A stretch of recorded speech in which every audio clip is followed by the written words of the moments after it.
Have you ever had a big event, what you consider to be a big event in your life, and it just did not go the way that you expected it to? This could be a $5,000 sales call, $10,000, $20,000, or even a networking event. What I think and what I believe to be the overarching issue that people don't really take into consideration is attitude. Right now, by the way, I'm walking my dog. It's a nice little day out, about 65 degrees, I'd say partly cloudy. The lighting isn't catching it but nonetheless, my name's Tyler Chirico. I am fresh out of high school. I'm 18 years old. Taking a little gap year. I'd love to be able to pursue online business, but if that doesn't work out, I'll most likely be going to college.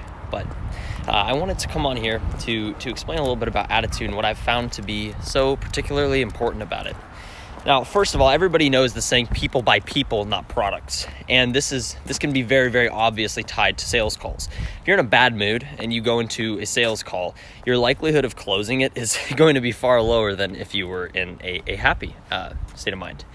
But it goes further than that, because your attitude isn't just an external factor. It's not how you present yourself externally, because it's created internally, how you respond to certain stimuli from the environment.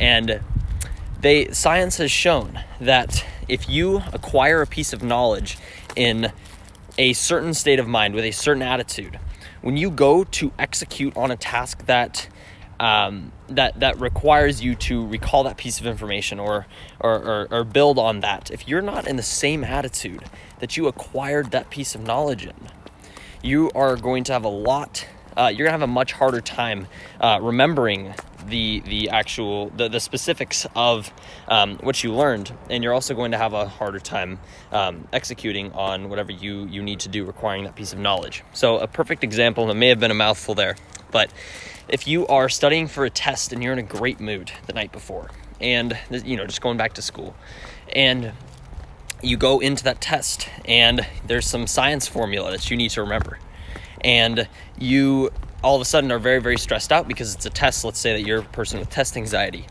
You're going to have a lot harder time remembering that science formula just due to the fact that you are in a stressed out state of mind. Another example could be a networking event. Let's say that you are preparing for the networking event. You're super excited the night before. You're incredibly excited. You want to meet some incredible people. You know there's some big name people there. And you're very, very nervous when you walk in the doors. And you struggle to go up and talk to people. Maybe you're a little bit more introverted. I know myself. And it ends up being that you're very, very disappointed. You don't exactly meet the people that you want to meet. And that's just because you weren't in the right attitude. You were very, very stressed out. You don't remember what you wanted to say, what particular aspects of your business that you wanted to talk about, because when you were looking at it and preparing the night before, you were in a super happy and excited mood. But now that you're at the event, now that you're really there, you're a lot more stressed out. You're not in that same state of mind. There's a different chemical balance that's going on in your brain. And so that's what brings that sort of freezing up, as they say. So accounting for that can do a lot, especially if, another example with sales calls. Let's say that you are trying to learn a sales technique. You're super excited when you're learning about it because you're like, this is going to make me wonders of money. I'm going to make so much more money over the next year just due to the fact that I watched this particular sales video. You think it's a new discovery, all that sort of stuff. Then you get on the sales call, you're very, very nervous. You're going to have a harder time remembering what I guess sales technique that you are trying to use.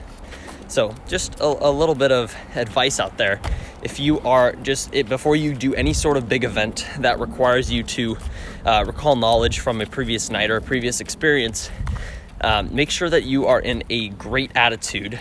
If you learned what you needed to learn in a great attitude, this could be by simply going to the gym before a networking event or walking your dog. Anything that makes you happy, or playing video games even. It could be anything. Just make sure that you're in a good attitude. People buy from people. People don't buy products.